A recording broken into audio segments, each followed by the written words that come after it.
Video ini diperuntukkan hanya untuk yang berakal sehat saja. Yang akalnya kurang sehat, di skip dulu ya. Sebetulnya diri manusia ini seperti sebuah pemerintahan atau seperti sebuah keraton. Yang ngurusi urusan rezeki ada sendiri.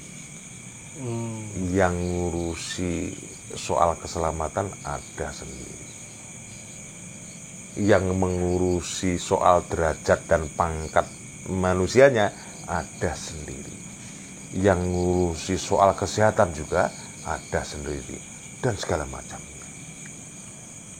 Bukankah di ajaran atau di wejangan sebelum ini bahwa Asmaul Husna 99 asma ini adalah diriku. Kan Jenar ingat, Iya, Jenar mengatakan demikian. Berarti itu yang dimaksud keraton itu. Yang dimaksud keraton itu tadi. Yang ngurusi urusan kasih sayang juga sudah ada. Ya. Nah, ini dikiaskan bahwa keraton ini adalah halus kita ini secara keseluruhan. Nah, makanya yang kita tinggalkan atau yang mati itu nanti hanya kasar kita ini saja.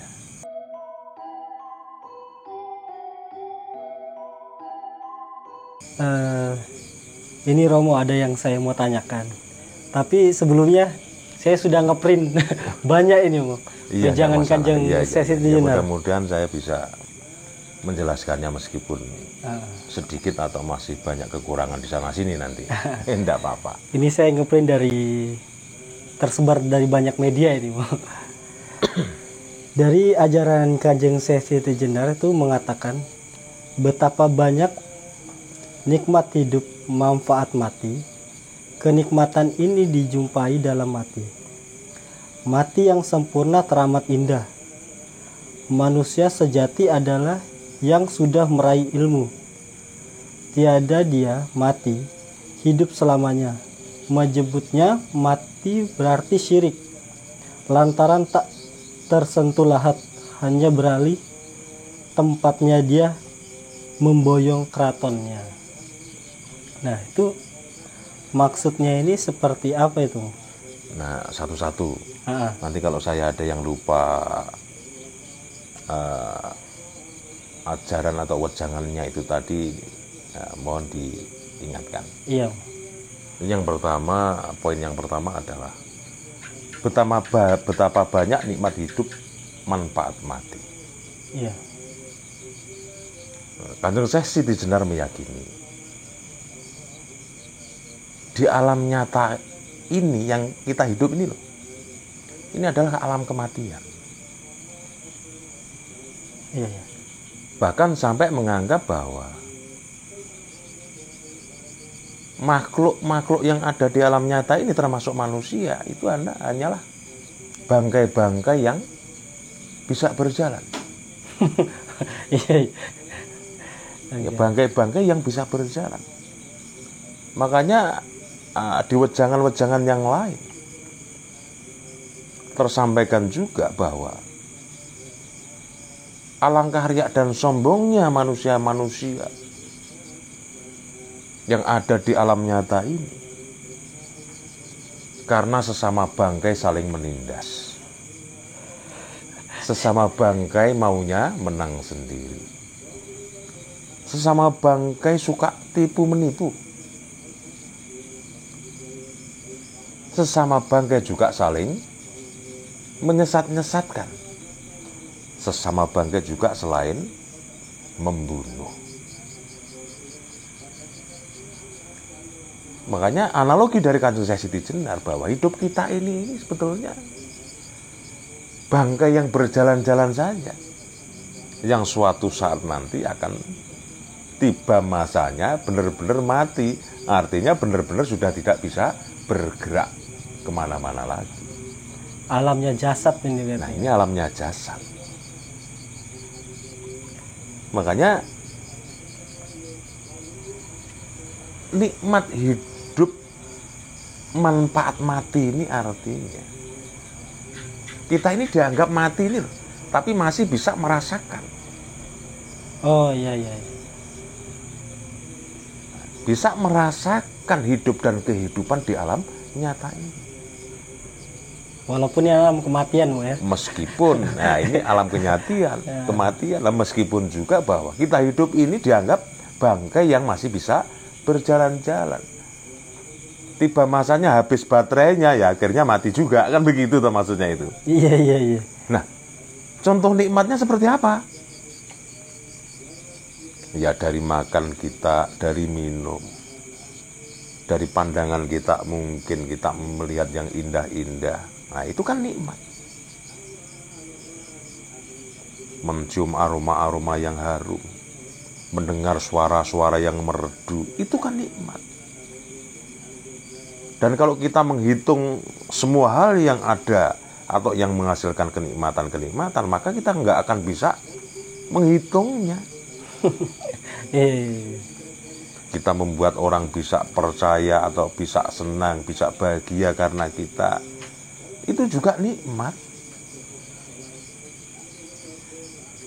Makanya ditegaskan oleh Kanjeng Sayyidi Jenar, sangat banyak sekali nikmat hidup ini yang sebenarnya adalah manfaatnya mati. Nah, ini kan memang setiap teman atau setiap jangan atau ajaran Kanjeng Sayyidi Jenar ini memang memerlukan pemikiran yang jernih. Soalnya bahasanya susah ya. Iya. Orang hidup kayak dibilang bangkai berjalan. Nah ini kan alam kehidupan yang nyata ini, beliau mengatakan bahwa ini adalah alam kematian. Iya. Rasa nikmat, rasa tidak nikmat, nah katanya itu nikmat mati dan siksanya mati. Bahkan yang dibilang alam kubur ini ya kehidupan ini. Nah siksa kubur ini ya setiap hari ya kita laksanakan atau kita rasakan sebetulnya. Ternyata siksa kubur itu pas masih hidup ini juga. Nah, betul. Itu maksudnya Kanjeng Sayyidi Jenar. Nah, tapi di sini dia mengatakan juga Kanjeng Sayyidi Jenar tuh bilang mati yang sempurna teramat indah. Yang itu tadi tuh, ya. Nah, ini ada kaitannya muksa sebetulnya, yaka muksan. Ada istilah sendiri. Oh, ada istilahnya ada sendiri. Istilahnya sendiri bahwa mati yang sempurna itu teramat indah. Jadi mati yang sempurna artinya ketika manusia mati dan cara matinya itu sempurna, maka akan terasa sangat indah. Ini ada istilah tersendiri yang namanya aning unong unang. Dan aning unong-unang ini nanti bisa kita bahas kalau sudah berbincang masalah kamuksan atau proses pelepasan. Karena memang sangat indah, dari cahaya warnanya memang luar biasa sekali. Ada cahayanya juga. Ada nurnya. Karena ada kaitannya dengan Nur Muhammad yang paling terakhir. Ada juga Nur Muhammad lagi. Terkeluar dari jasad manusianya. Iya. Nah, ada kaitannya dengan itu. Nah, tapi untuk kesempatan ini kita fokus mengupas salah satu ajaran itu tadi. Jadi saya ulangi bahwa mati yang sempurna teramat indah. Jadi nggak mati dengan sakaratul maut, yang matanya terbelalak, lidahnya menjulur. Nah ini kan mati yang kurang sempurna atau memang nggak sempurna. Mati yang terasa tersiksa sekali. Nah ini kematian yang belum baik atau belum sempurna. Kalau mati yang sempurna dengan tersenyum manis saja sudah bagus. Nyawa dan ruh yang ada di dalam diri manusianya bisa keluar dengan gampang dan cepat. Nah memang ada arahnya ke soal kamuksan ini. Jadi tidak gampang untuk mencapai titik kesempurnaan kematian ini, memang tidak gampang. Harus benar-benar memahami hakikat kematian itu juga. Iya. Terus di sini Kanjeng Sesinar mengatakan manusia sejati adalah yang sudah meraih ilmu. Nah itu tadi yang barusan Dibincangkan saya tadi ya? sampaikan tadi bahwa manusia sejati adalah yang sudah meraih ilmu. Artinya sudah punya ilmu. Punya ilmu bagaimana, setidaknya bagaimana bisa meraih kesempurnaan di dalam kematiannya itu tadi.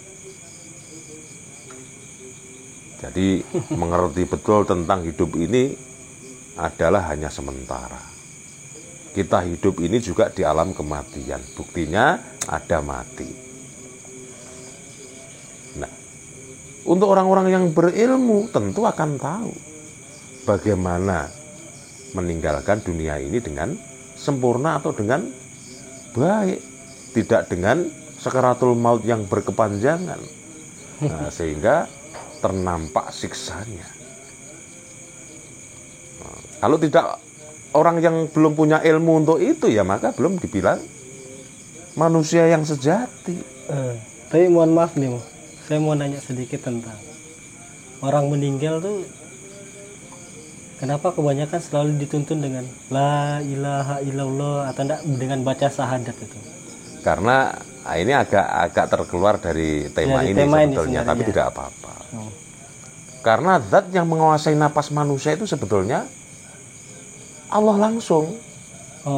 Nah, oleh karena itulah, nah, ketika menjelang ajal atau pas dalam posisi sakaratul maut, nah ini manusianya dipandu untuk mengucapkan la ilaha illallah itu. Agar apa? Agar di napas yang terakhirnya ini dengan mudah, dengan lancarnya nyawa dan ruh ini terkeluar dari jasadnya. Itu maksudnya. Iya. Nah, kembali lagi ke tema itu tadi.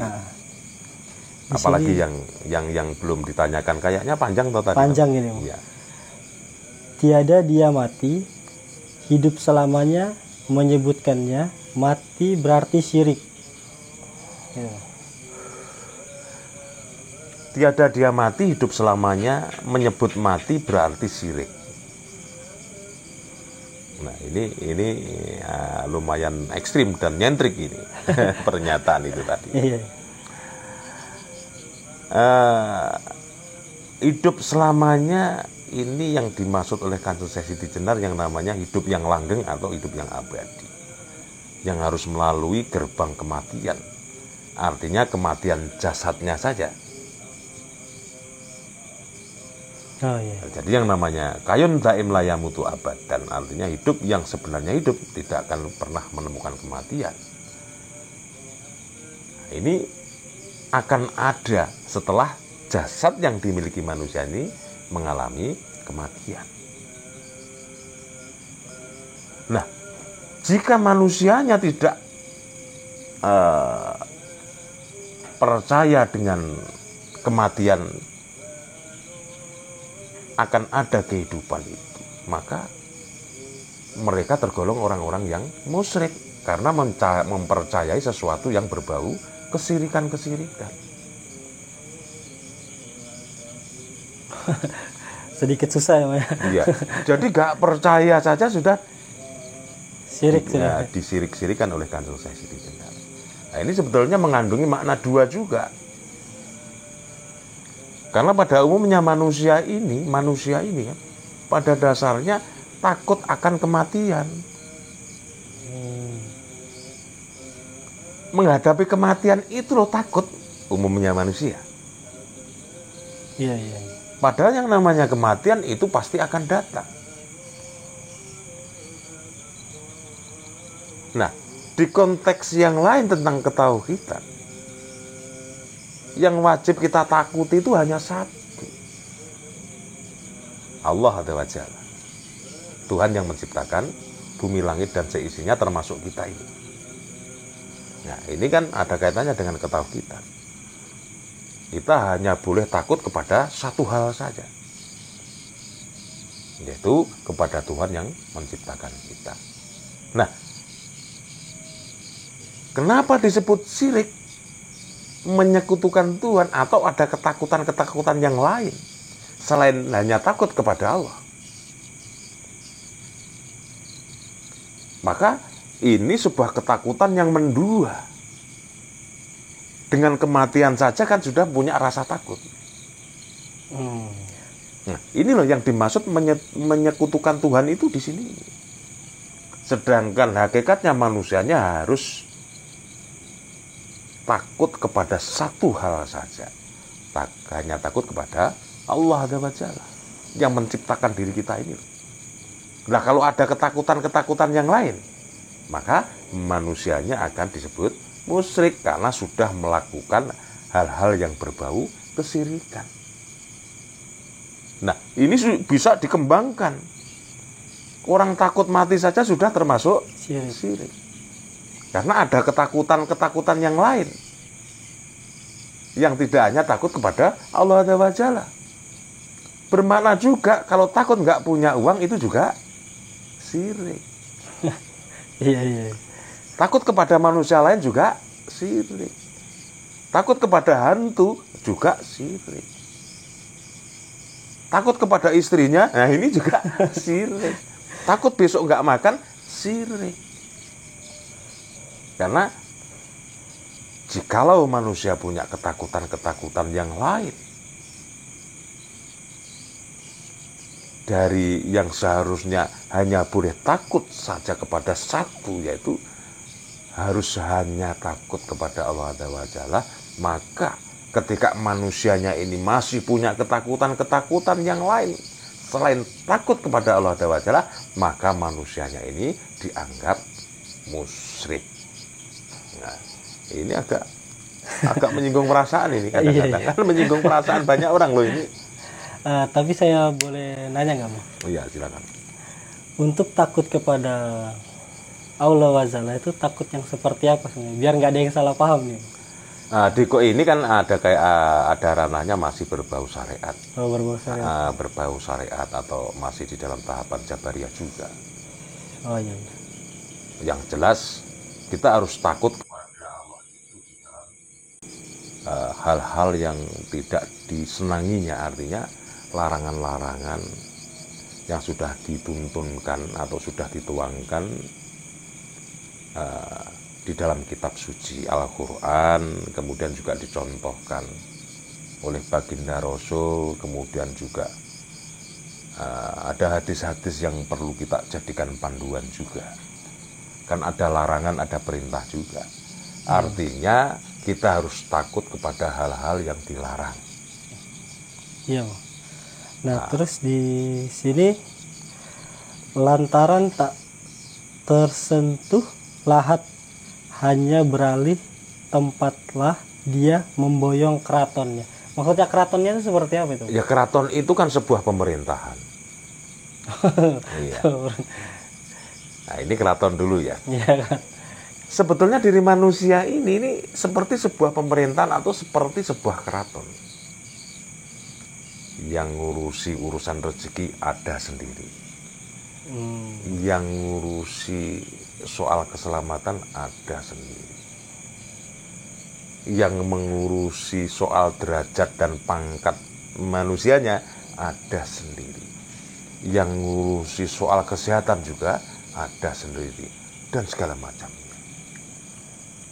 Bukankah di ajaran atau di wejangan sebelum ini bahwa Asmaul Husna 99 asma ini adalah diriku. Kan Jenderal ingat, Jenderal mengatakan demikian. Berarti itu yang dimaksud keraton itu. Yang dimaksud keraton itu tadi. Yang ngurusi urusan kasih sayang juga sudah ada. Ya. Nah, ini dikiaskan bahwa keraton ini adalah halus kita ini secara keseluruhan. Nah, makanya yang kita tinggalkan atau yang mati itu nanti hanya kasar kita ini saja. Berarti itu yang dimaksud lantaran tak menyentuh lahat itu. Betul, yang menyentuh lahat apanya? Jasadnya aja. Jasadnya ini saja. Iya. Bisa terjawab sendirinya ini. Nah, iya. Gampang-gampang susah juga sebetulnya untuk memahami ajaran-ajaran Kanjeng Syekh Siti Jenar itu. Hanya beralih tempatlah dia. Nah, yang beralih tempat adalah halus kita secara keseluruhan, yang dibilang keraton itu tadi. Dan ini juga kalau kita kupas semuanya, ya panjang lebar lagi. Nyangkut lagi dengan Kamuksan tadi itu ya. Iya, ada kaitannya dengan Kamuksan, ada kaitannya dengan alam-alamnya ruh, ada juga kaitannya dengan kebangkitannya kembali suatu saat nanti, jika manusianya sebelum meninggal dunia itu masih punya keinginan duniawi, atau harus mempertanggungjawabkan perbuatan di satu episode kehidupan yang ini tadi. Nah, itu ada kaitannya. Makanya masih panjang lebar lagi kalau mau mendetailkan yang masalah yang tersentuh lahat dan yang tidak tersentuh liang lahat itu tadi. Ada kaitannya. Jadi yang rumit-rumit atau yang menuju ke yang detail-detail ini ya, kita bincangkan di kesempatan yang lain. Karena kalau ini kan ada dua hal itu tadi. Masalah mati yang sempurna seperti apa. Nah, kemudian masalah yang tersentuh lahat dan yang tidak tersentuh liang lahat itu yang seperti apa. Kalau badan kasar, ya ini badan kasar kita. Kalau yang badan halusnya itu tidak tersentuh liang lahat, nah terus bersemayam di mana? Nah, ini kan ada perbincangan yang lebih detail lagi. Iya. Ini boleh saya lanjutkan, Kang? Ya, silakan. Tapi sedikit agak menyimpang dari Ya, ini. tidak apa-apa. Terkait tentang orang yang bunuh diri. Iya. Nah, itu seperti apa gitu? Yang mengakhiri dirinya dengan sendirinya. Kalau orang mengakhiri dirinya sendiri itu tentu sesuatu hal yang tidak baik. Karena apa? Karena orang-orang yang putus asa, lah orang putus asa ini kan lari dari tanggung jawab. Nah, inilah termasuk belenggu duniawi yang dimiliki oleh seseorang yang bunuh diri itu. Nah, akhirnya seperti apa yang terjadi? Iya. Akhirnya tidak bisa pindah alam untuk melanjutkan fase berikutnya. Tetap di alam nyata ini, akhirnya karena arwahnya tidak bisa pulang atau arwahnya tidak bisa masuk ke alam yang seharusnya dia tempati, tetap di alam nyata ini akhirnya jadi hantu atau arwah gentayangan. Iya. Makanya berarti kan dia harus nunggu waktunya, ya? Nunggu waktunya kembali. Jadi sesuai dengan jatah umur yang sudah ditentukan sebetulnya. Misalkan seharusnya meninggal dunia umur 70 tahun. Di umur 50 tahun karena sesuatu hal, bunuh diri kan misalnya kan. Dia akan gentayangan selama 20 tahun. Nah, untuk mencukupkan yang seharusnya meninggal dunia itu kan. Makanya yang ada suatu tempat yang dulu itu angker, setelah sekian lama sudah tidak lagi angker. Karena sudah tersiklus oleh alam ini. Memang seharusnya matinya umur sekian, sudah selesai. Jadi gentayangannya ini sudah tidak ada lagi. Habis sudah. Habis masanya. Makanya ada suatu tempat yang dulu kok angker sekali, sekarang kok enggak. Bukan karena penerangan, bukan karena tambahnya jumlah manusia, tidak. Tapi memang sudah waktunya tersiklus. Nah, jadi sudah tidak lagi gentayangan.